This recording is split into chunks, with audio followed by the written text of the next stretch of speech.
far as suicides, alcohol-related incidents, and will you talk a little bit about mandatory overtime? I mean, a lot of the agents that I talk to, they have to work six days a week. Can you just speak to the morale of the workforce? Sure. I've said this in the past, that every time I think morale can't get lower than it is, somehow it happens. Mandatory overtime, at least in the Del Rio sector, we've had it off and on since last summer. Because we just don't have the resources to deal with it. Last summer, it was nowhere near as bad as it is right this second. So back then, we were using it and trying to stay ahead, and now it's almost impossible to stay ahead of what's coming across. So agents, of course, that's more time away from their families. They're stressed out more. They take that home. I think CBP-wide, we're looking at 6 suicides so far this year. We just had one just a couple nights ago over in Yuma. So, it's hard to really quantify how people feel about this, other than when you go to the station at the start of a shift, everyone's just sort of depressed. Nobody's really, they don't enjoy the job anymore. A lot of agents, they're upset because they can't do the job because they believe in the mission, and they know that every day when they see people getting away, including on cameras, they have cameras where they can see the faces of the people who are getting away. So when they see that happening and they know that they are trained and that's their job is to go out there and pursue those people, and they can't do that because they're essentially having to babysit people that are in our custody already, it's incredibly demoralizing. What about the northern sector, folks? One of the things that surprised me, I visited, I did a little swing on Christmas Day, and I was thinking, it was going to be pretty light, and it wasn't. It was just like any other day. But the part that surprised me was over half of those agents were from the Detroit sector. Can you maybe Brandon can you speak a little bit about what our northern sector, what kind of impact do those agents have? What we're doing currently is we're robbing Peter to pay Paul. We are moving resources from one area to try to deal with a busier area. But all that does is that shows the cartels where our weak spots are, and it allows them to go into those areas. Let's just go back a couple months ago when you had those Indian nationals, individuals from the country of India that were trying to cross near Minnesota.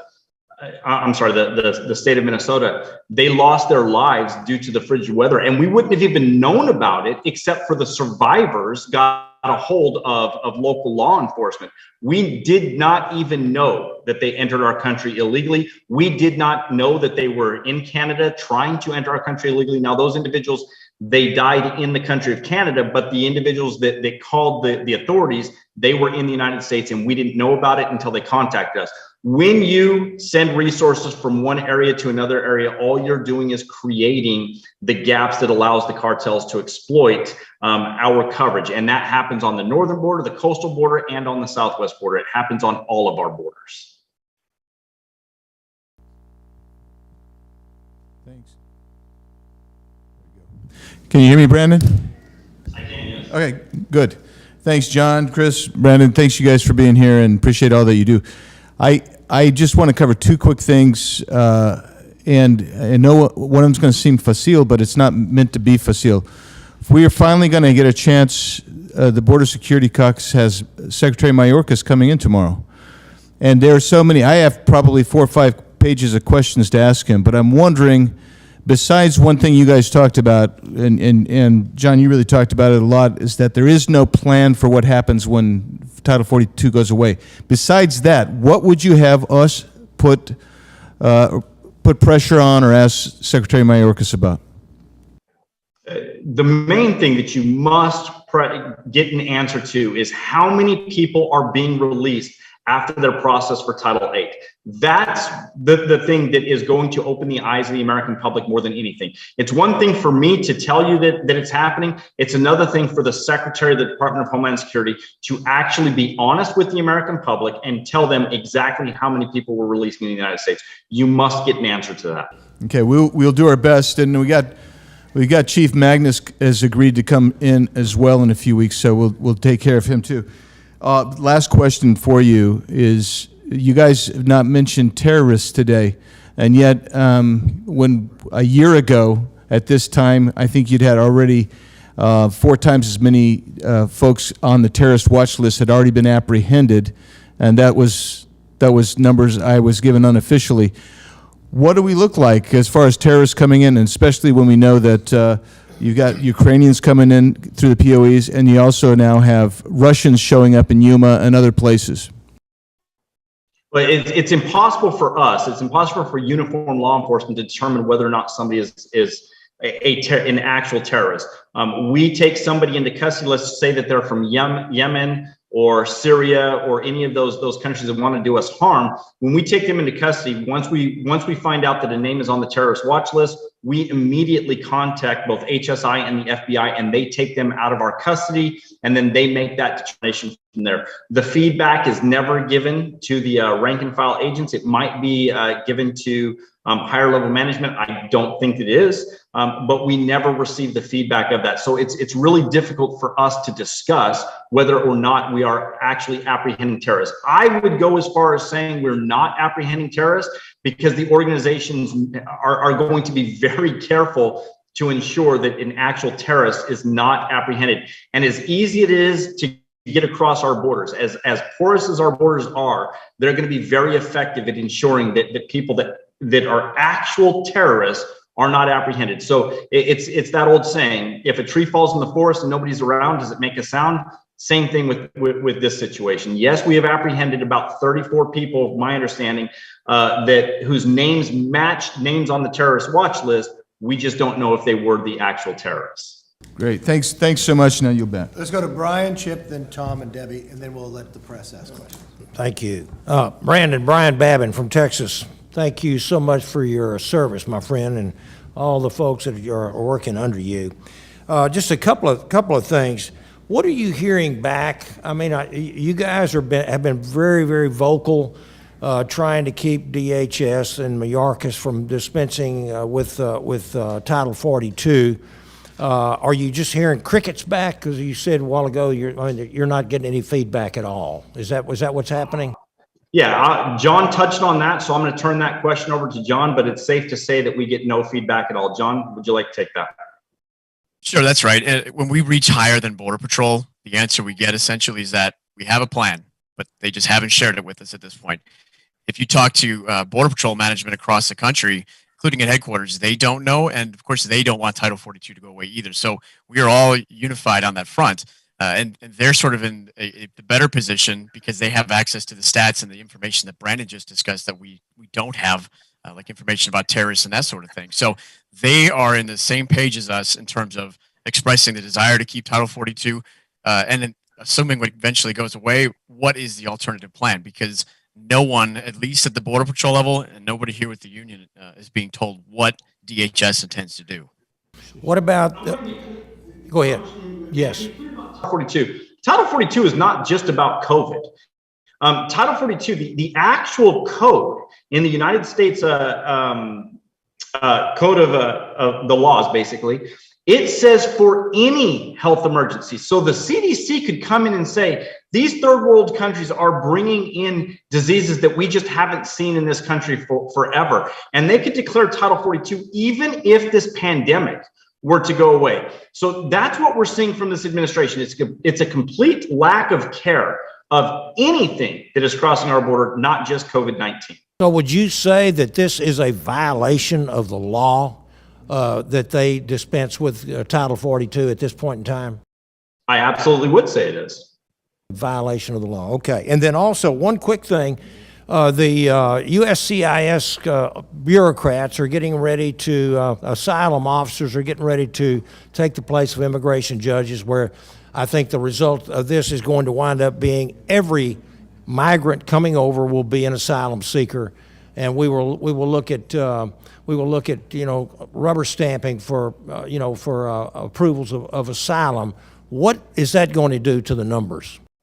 That's one of the scariest things that I look at right now is if you remove the judiciary from a process, you're now giving complete authority to one department with no overview from a second department. And anytime that happens, then you're susceptible to corruption. You're susceptible for undue influence by the executive branch. You cannot remove the judiciary from having oversight over what a department does and expect things to go smoothly. Once that happens, more people are going to be granted asylum, and when more people are granted asylum, those numbers are going to skyrocket even more than what we're currently seeing. Okay, this is what I want to do for purpose of time. Chip, if you'll give your question, Tom, you give your question, Debbie, you give your question. Don't answer until you hear all the questions, because I want to give some time to the press to ask before we go to press conference. Go ahead. Good to see you. Good to see all you guys. Thanks for what you're doing. I'm going to do two quick questions, and as Kevin said, he'll pass it down the line. Question number one is, you just said any health emergency or something along those lines. My reading of Title 42 is any communicable disease, and I think that's an important distinction, so we need to keep that in mind. And relatedly, our Title 42, this is for this room, discharge petition, is based on a bill Yvette introduced, which says as long as there's a public health emergency declared by the president, Title 42 needs to stay in place. So if we need to switch gears on anything on Title 42, we might need a different underlying Title 42 bill to then make ripe that isn't tied to that. So I just throw that out here for consideration. I wanted to throw that. So my question related to that, Brandon, is we're only talking about Title 42 because it's an emergency right now, but there are a whole bunch of other things that need to be done, including migrant protection protocols, return to Mexico under a federal court order, et cetera. So I wonder if you could talk to that. And then secondly, do you believe this is an invasion? Would you define it as an invasion as it relates to what the cartels are doing, what is happening with fentanyl, what is happening to our ranchers, what is happening to our Texans, what is happening to Americans dying, et cetera, et cetera? My question is simply numbers, Brandon. Number one, how many illegal immigrants have been deliberately admitted into the United States since this administration took office, and how many gotaways have entered the United States? Can you give that at the top of your head? Yeah, so last year in 2021, more than 1 million individuals were released into the United States as well as the gotaways. So we allowed more than 1 Gotaways? million illegal border crossers into the United States. And how many gotaways? How many gotaways? It was 400,000 in 2021 and 600,000 that were released. So 1 million people. This year, we're already on pace to go right around 2 million. And you said 8,000 encounters per day right now, and what do you expect that to increase to once Title 42 is removed? I believe by next month, by the end of next month, we'll hit 12,000, and I can see that we'll easily hit 18,000 at some point.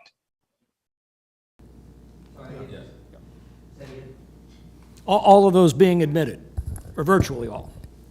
Well, if Title 42 goes away and we have to process them under Title 8, yes, they will all virtually be released into the United States. Okay, let's do Debbie Lesko's question, then answer Chip's and Debbie's, and then I want to have the press be able to ask some questions. Thank you for everything that you are doing. Don't give up hope, because I think Republicans are going to get the majority, and at least we'll have some leverage, hopefully, on the Biden administration. My question, well, first I'm going to comment. I was at an event Friday night in Richmond, Virginia, a bunch of people in the suburbs, and I talked about Title 42 going away, and they didn't really, they don't realize what we do in Arizona about how dangerous this is. And so I was trying to think of an angle that would affect people that aren't in border states, and one of them was about sex trafficking and about the girls and women being raped. And I was wondering if you could just tell our other members how Biden administration is basically part of this whole sex trafficking, sex slave business. I'd like to turn it over to Chris real quick to address the communicable diseases that we're seeing in RGV. He has dealt with that greatly. Chris, could you touch on the communicable diseases? Yes. Down here, I think everybody I know, everybody I work with at my station, and probably every station throughout here, has had COVID at one point. Our guys, when they go into these processing centers, a lot of times they come out with respiratory illnesses that can't be identified by the doctors. We have different strains of flu that come in, untreatable tuberculosis, and that's not even including some of the minor ones like scabies and lice. That stuff just runs rampant through our facilities. We do what we can to keep up with it, to try and get everything clean, but it's just so difficult out there in the field environment. And that's not even taking in the fact that the stuff with the ticks, the Rocky Mountain spotted fever, Lyme disease, stuff like that. So it is a very big issue for our guys, and it's very concerning because COVID, while not to downplay it, it is something that's very serious, but that's just a drop in the bucket for what we see down here. Thank you. I'm going to address Congressman Roy's question. Is this an invasion? These are transnational criminal organizations. They understand how to destabilize governments. They understand what needs to be done in order for them to make money. They understand that the more people that they're able to get into the United States, the more havoc that they can wreak, the weaker the United States becomes. So for these transnational criminal organizations, are they in fact trying to destabilize our government? I would have to say absolutely. On Debbie's question, we'll go to the media. Answer Debbie's question about human trafficking, sex trafficking. Oh, I'm sorry. Thank you. Thank you. John, would you like to touch on that, please? Sure. The human trafficking piece of this is something we're seeing across the country. And it's been in the news more so in the past couple of years than ever before. But the fact that we're not even in the field in a lot of areas shows that they're able to exploit that, to be able to get people across that we have no idea are there, and then take them wherever they're going to be in the country. And we're seeing it pop up all over the place. ICE and the FBI and other agencies are basically hammering sex trafficking rings around the country. So until we're able to get a better hold of security along the border, that's only going to get worse. There's just no way around it. Congresswoman, and I'm going to touch on that real quick as well.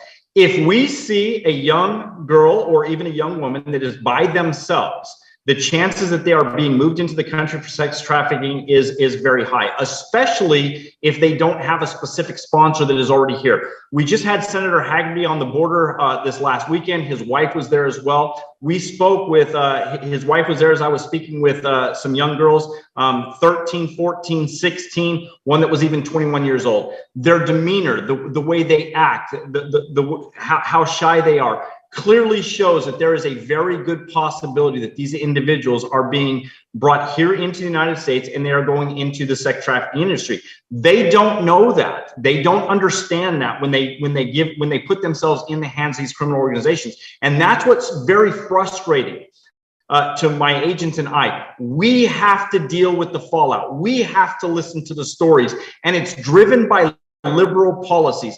If you condone catch and release, if you continue to allow this to happen, you're going to continue to invite vulnerable women and children to put themselves in the hands of these criminal cartels. And when they get here, they get to exploit them how they want until their fees are paid off. Public portion of this, and thank you all for participating.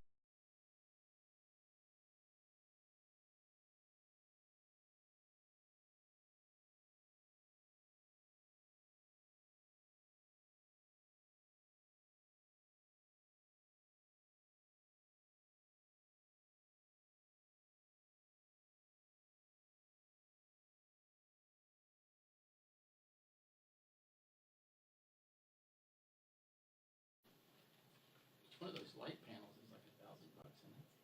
Well, I'm not necessarily talking about the panel. I know that. What I was thinking is that we depend on the fluorescence so much for the ambient light, but say those fluorescents, I mean, you got $25,000 worth of light panels in here too.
I never ended up getting a soda because I ended up talking to Julie Grace. Imagine that. Yeah, I know.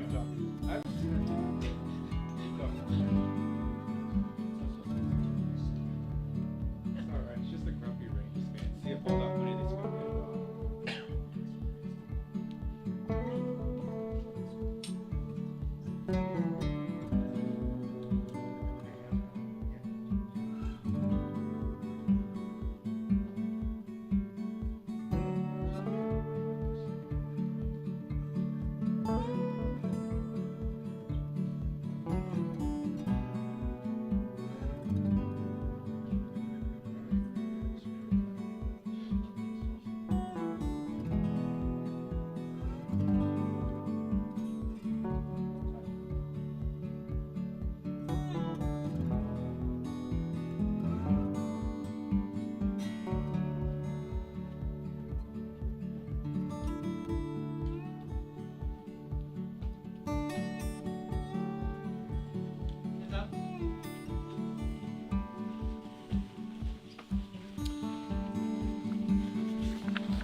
Hey, Chad.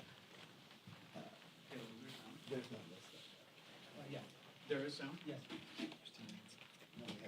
Okay. Just know who you are. Well, good evening. We just left a briefing by the members of the National Border Patrol Council. We have that because we're very fearful of what rescinding Title 42 will mean for their ability to maintain order and security at our southern border. I'm here to tell you, unfortunately, our fears were confirmed, more so than we even thought. Their words were so compelling that I wanted to start this press conference by showing you some of the clips of that meeting so that you can get a sense of the dire situation on the ground. If we could show some of the clips. Yes.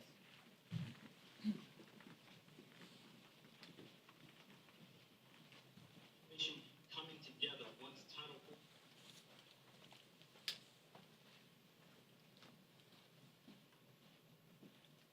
this whole situation coming together once Title 42 goes away, this crisis is going to go beyond that.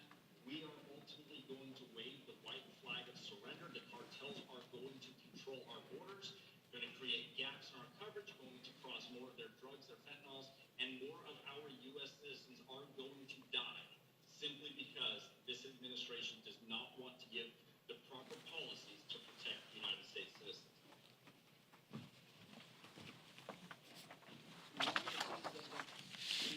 One with this Title 42 going away, it coincides with the heat, the Texas summers, which we're going to see a lot more heat-related casualties. We're beckoning more people to come in because they know once they get here, they're not going back. We just know that. Everybody knows that. They know that around the world. They know that the root cause. Sorry, sir. We got it better now. Can we turn the volume up, Ryan? Yep. Thank you. Let's try that again. One of the things that concerns me is one with this Title 42 going away. It coincides with the heat, the Texas summers, which we're going to see a lot more heat-related casualties. We're beckoning more people to come in because they know once they get here, they're not going back. We just know that. Everybody knows that. They know that around the world. They know that the root cause is the catch and release system. So, but if you just go back over the past 4 days, of the 6,000, maybe 6,500 or so that we counted, about 2,500 were expelled via Title 42. Starting May 23rd, when Title 42 goes away, we then have to deal with all of those 2,500 people, and we just don't have a plan in place for the additional resources. As you can hear here, these are directly on the ground. They talk about what overwhelming numbers they are seeing today, removing 55% of the people that they see come through with Title 42. That's all going away in about 6 weeks. It's going to only ask for more to come. We're already seeing mayhem down along the border. But what else are you seeing because of this? Fentanyl is now the #1 killer to Americans between the ages of 18 and 45. There is no longer a few border cities. Every city in America is now a border city. Border agents told us about, because of the overwhelming movement of people coming through and the cartel's understanding, you're getting 240 miles at a time that are unprotected. The cartel's understanding where that is, where they can move people across. You know, this isn't our first time warning about this. We went down there early last year. Just talking to the agents, we found that there were people on the terrorist watch list that were being caught. After we came forward with that, you would have thought the majority party would want to do something about protecting this nation. They weren't from Central America, they were from Yemen. Once we announced it, they stopped telling us the data of how many people on the terrorist watch list they are catching. You know, President Biden and Vice President Kamala Harris have said they would do something about this, and they have not. They've only opened it up worse. It's a fear for the entire country if you cannot defend. And these agents who are overworked, morale is low, suicide is now an issue. For the first time with this whole movement of defund the police, defund that sector and the Border Patrol agents, for the first time in 10 years, they could not meet their hiring requirements. They failed 200 short of where they are, and they're being overstretched. With that, let me bring up our ranking member, John Katko. Thank you, Leader McCarthy. I appreciate it. This briefing we had today is just confirming the nightmare that we already know is coming and that's already here. Anytime in this country you hear of a drug overdose death, whether it be in Topeka, Kansas, or Syracuse, New York, my hometown, you have to understand that every single community is a border community in this country, and every single state's a border state, because the poison that's coming across our borders, that's much more easy to do because of the influx of immigrants or illegal aliens coming across, is making it impossible to stop. And it's killing our kids all over the country. Some of the quick stats for you. Right now, they're seeing about 8,000 members, or 8,000 aliens a day coming across. 8,000. Operational control is about 5,000. They expect once Title 42 is rescinded, it'll go up to as much as 18,000 a day. There's no way that we can control the border in any way, shape, or form if that happens. Now, I want you to do some math here, because all my colleagues will talk about some of the other things, but do this simple math. You cannot cross the border unless you pay the cartels a minimum of $4,000. So if you have 8,000 a day coming across times $4,000, that's $32 million a day, which is $1 billion a month going to cartels. So what are they doing with this money? They're investing in being able to make fentanyl themselves and not have it imported from China.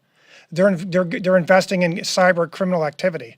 They're creating basically states, nation states within Mexico that are criminal organizations that are further going to destabilize Mexico. And for the first time in our nation's history, we have a very good chance, because of what's going on with this president's policies, of having a destabilized nation on our border.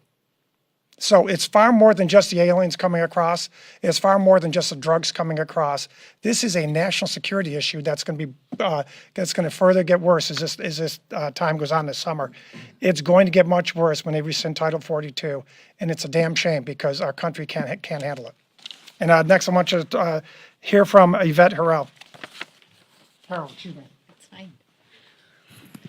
Well, you know what the word of the day is? Hypocrisy. And guess what? That's been the word for over a year now, because this administration fails to hold into place the policies that actually worked to help keep our nation safe. And to think that we're allowing this administration to put the health, welfare, and safety of the American people at risk. But here's what's crazy. I have people in my district, kids that are still wearing a mask to school, elementary school. Military personnel who are losing their careers in the military because of mask mandates or vaccine mandates. I have problems in the district that are related to this COVID-19 that we're all dealing with, and yet we turn a blind eye and we let whoever wants to come in our country come in with not so much as a test. This is the hypocrisy I'm talking about. It is running rampant. We invited the vice president down to our district, the border czar. She didn't come. Why? Because she doesn't care.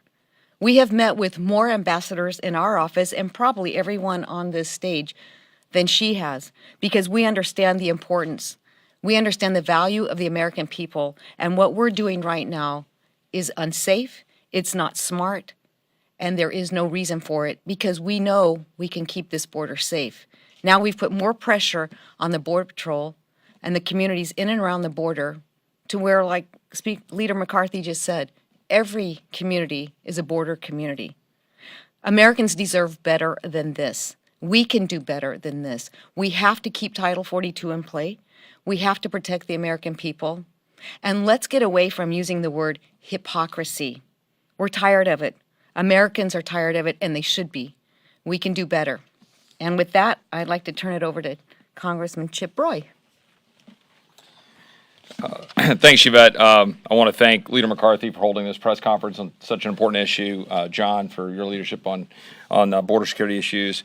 Yvette introduced legislation about 14 months ago to make Title 42 be required to be enforced.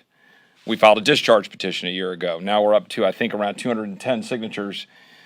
Virtually every Republican has signed that discharge petition to force a vote on the floor of the House to require Title 42 to be used, but not one of our Democratic colleagues has joined to sign that discharge petition. You might want to ask why. That's one of the things I don't want to ask our friends in the media, to ask our Democratic colleagues why.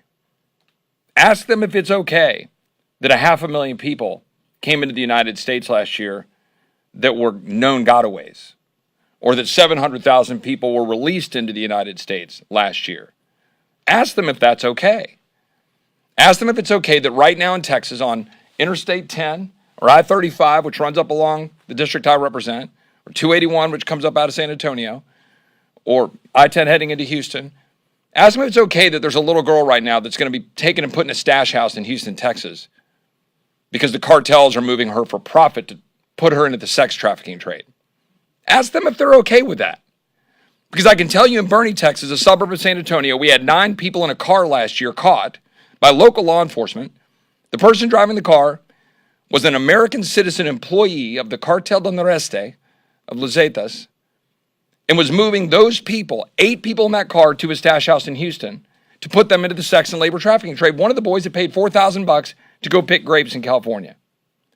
We get dozens of these stories every single day. We ask Brandon Judd, we ask our friends at the Border Patrol Unit, is this an invasion? And he didn't even hesitate to say it's an invasion. The amount of violence right now going on in warring cartels, where they're making the level of money that John referenced, the hundreds of millions of dollars, they're moving human beings for profit. Fentanyl into our communities. People dying in suburbs all across America, taking Xanax laced with fentanyl. In Austin, Texas, University of Texas football, right? Sam Ellinger, Jake Ellinger. Jake Ellinger died taking Xanax laced with fentanyl. This is happening in our communities across the 100,000 people across the country last year died from from fentanyl and opioid overdoses. In the 80s, we were upset about 10,000 dying from cocaine overdoses. Think about that. That's the result of these open borders. Ask Democrats if they're okay with all of that. That's the question I hope you'll ask them, and I'll turn it over to my friend Tony Gonzalez from Texas. And I'd ask, can we afford for this border crisis to continue? Can we afford for Democrats to continue to turn a blind eye? This should be bipartisan. Everybody should want a stable, secure border. It shouldn't take Leader McCarthy traveling down there last year to bring issue to it, or traveling down again here soon to bring issue to it. You know, this year alone, there's been over 7,000 special interest aliens that have been apprehended on the southern border. That's an issue. Terrorism doesn't have a face. When terrorists try to kill Americans, they don't care who you voted for. They don't care the color of your skin. They don't care how much money you have in your pocket, who you go to bed with, who you pray to. None of that matters. We should be coming together. The House Intelligence Committee should be focused on securing our southern border. The other piece of this is there's a human piece to this. You know, we had one of the agents mention that there was just a suicide. So in the Border Patrol, we had a Border Patrol agent that just committed suicide a few days ago. There was a human piece to this that is missing.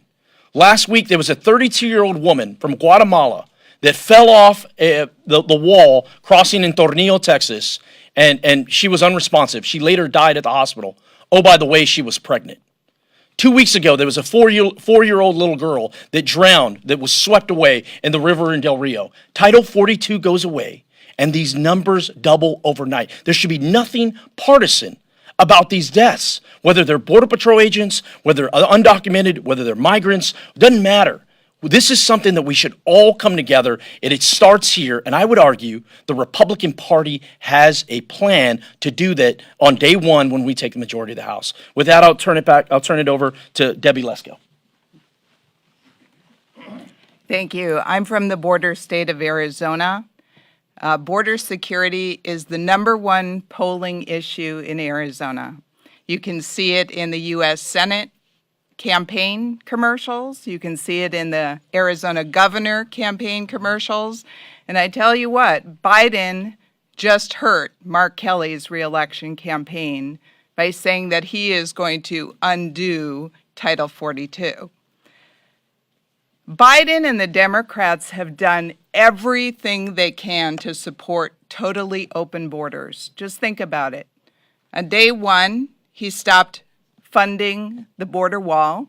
Border wall pieces are sitting there right next to the fence.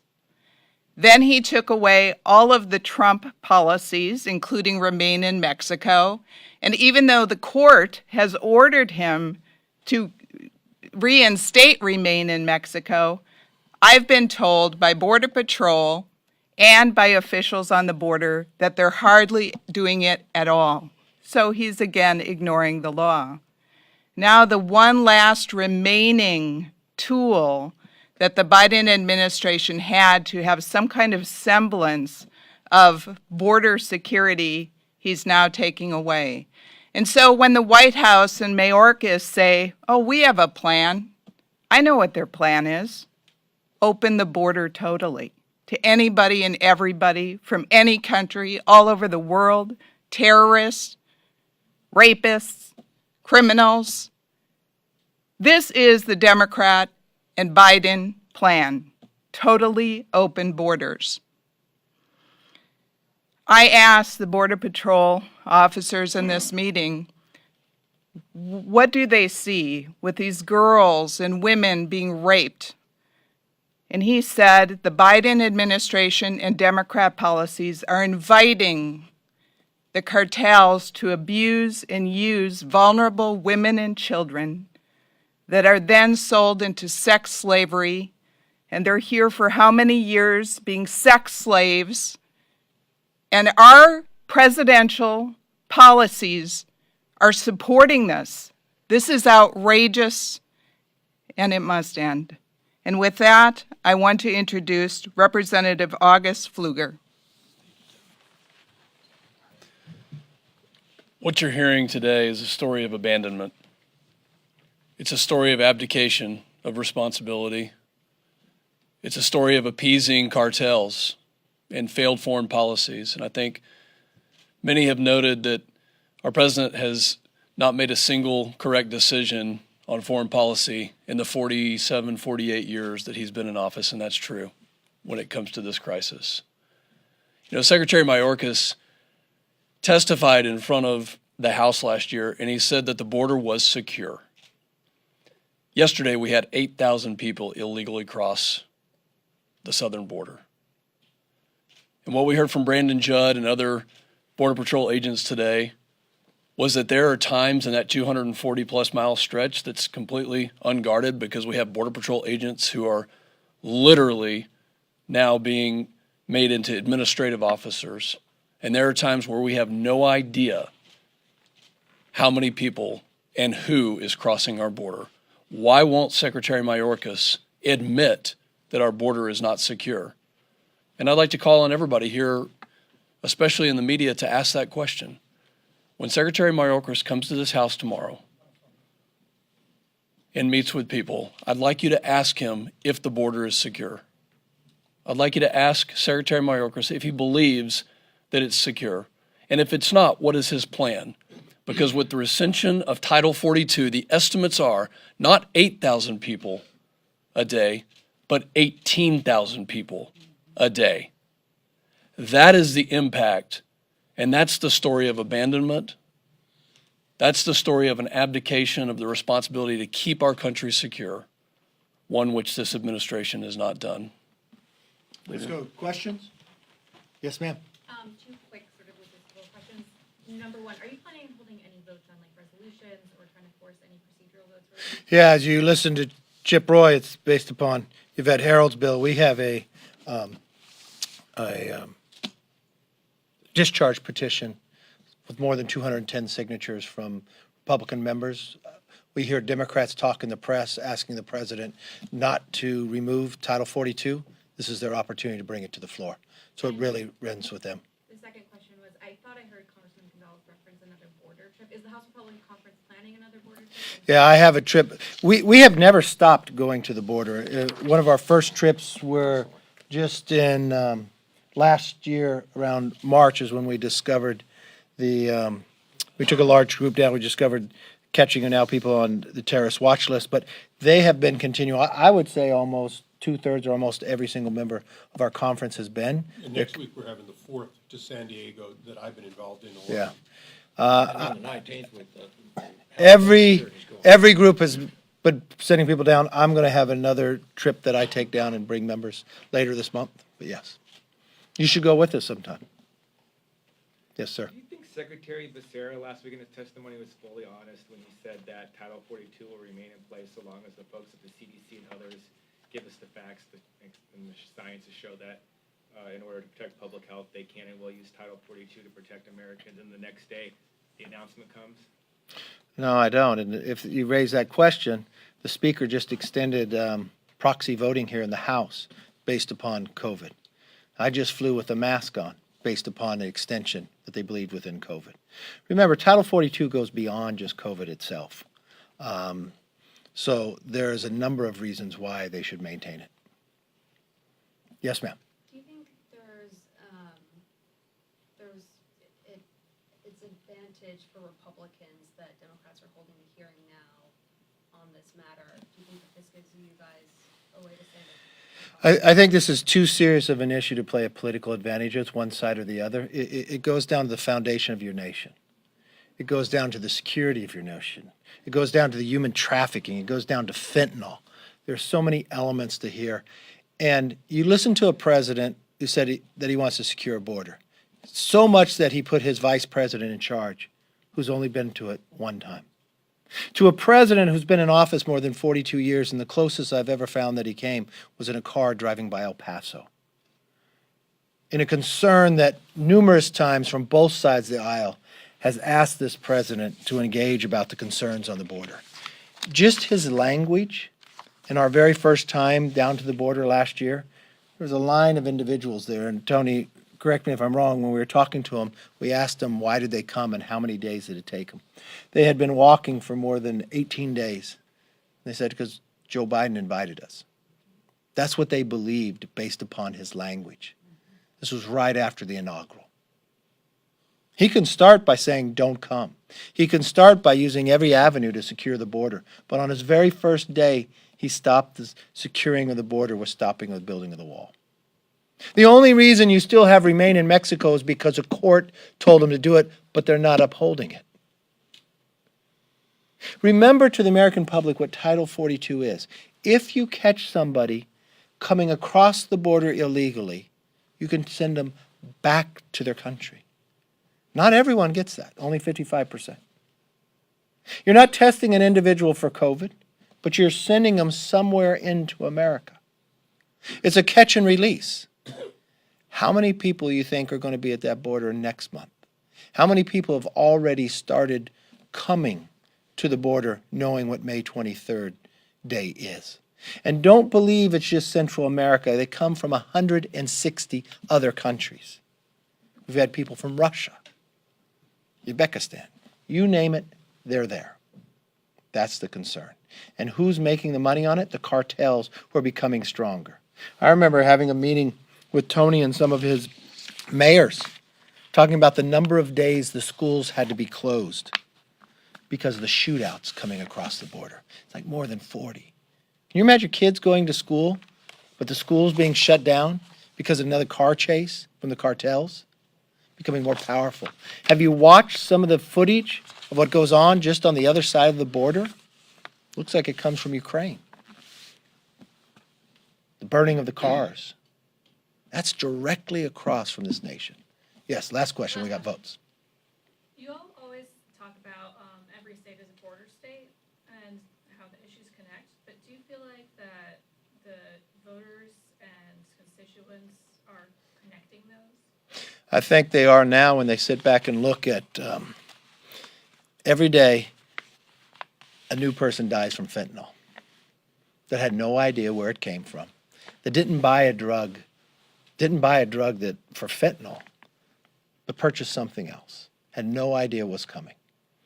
I was home the other week and I picked up my local paper, the Bakersfield Californian, and there was a mother who was inviting the community to her son's funeral because he had just died of fentanyl, to warn them.